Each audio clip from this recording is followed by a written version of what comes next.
राम राम। देखो, सरकारी नौकरी की तैयारी तुम पार्ट टाइम नहीं कर सकते हो। जो लोग भी तुम्हें ये बताते हैं कि किसी एग्ज़ाम के साथ या फिर किसी नौकरी के साथ तुम तैयारी कर सकते हो, बहुत मुश्किल होता है। लोग कर ले जाते हैं, इसमें भी हम नहीं कहेंगे, लोग कर लेते हैं, उसमें कोई बड़ी बात नहीं है, लेकिन मुश्किल बहुत होता है क्योंकि तैयारी कभी भी पार्ट टाइम नहीं हो सकती है। देखो, तैयारी पार्ट टाइम नहीं हो सकती, पढ़ाई पार्ट टाइम नहीं हो सकती, उसका रिवीजन पार्ट टाइम में हो सकता है। मतलब अगर मान लो तुम अभी किसी भी नौकरी में नहीं हो, ठीक है, तुम तैयारी कर रहे हो तो तुम अपना पूरा पूरा टाइम दे रहे हो। एक टाइम के बाद वो सिचुएशन आ जाएगी जहाँ पे तुम इतने काबिल बन जाओगे कि तुम्हें सिर्फ रिवीजन चाहिए होगा, तब तुम पार्ट टाइम कर सकते हो। किसी जॉब के साथ तुम्हें करनी है नौकरी, या जो भी तुम्हें तैयारी करनी है, जैसे भी करनी, तब हो जाता है। लेकिन अगर तुम ये सोचो कि अभी से अगर तुम पार्ट टाइम करना चाह रहे हो या फिर पार्ट टाइम करने की कोशिश कर रहे हो कि यार हम पूरा टाइम ना देके दिन के 4 घंटे निकाल के कर लेते हैं तैयारी, ये नहीं हो पाता है। उसके बहुत सारे रीज़न भी होते हैं, हम बताते हैं क्या। देखो, जब तुम नौकरी करने के साथ साथ तैयारी करते हो पार्ट टाइम बेसिस पे, तो उसमें दिक्कत यार ये आ जाती है कि जो तुम अभी करंट में नौकरी कर रहे हो उसका वर्कलोड तो तुम्हारे ऊपर है ही। तुम्हें भी पता है कि जो तुम अभी करंट में जॉब कर रहे हो उसका वर्कलोड तुम्हारे ऊपर भरपूर है, ठीक है।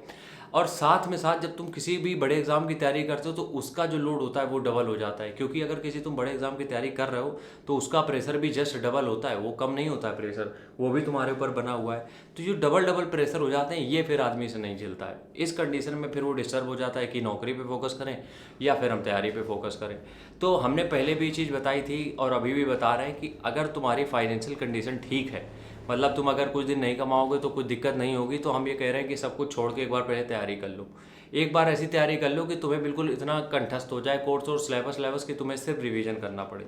लेकिन अगर तुम्हारे पास ऐसी फाइनेंशियल क्राइसिस हैं, तुम्हें लगता है कि तुम्हारी नौकरी छूटी तो कुछ हो नहीं पाएगा फिर उसके आगे, इस कंडीशन में तो तुम नौकरी के साथ करो। और लेकिन नौकरी के साथ भी करने के एक एक और ये इसमें ऐड कर सकते हो कि जब भी तुम किसी नौकरी के साथ रहते हुए तैयारी करो तो कोशिश करो जितना ज़्यादा से ज़्यादा हो सके ऐसी चीज़ें जो तुम्हें याद करनी है, जो तुम्हें सुननी है सिर्फ, उसको तुम अपने ऑफिस पीरियड में ही निपटाओ। और हर जगह इसी जगह मिल जाती है, कान में हेडफोन लगा के तुम आराम से सुन सकते हो। कुछ भी पढ़ना हो, ऐसी चीज़ें जो तुम ऑन द गो पढ़ सकते हो, तो वो आने जाने में या फिर ऑफिस में बैठ के कहीं पे भी पढ़ लो।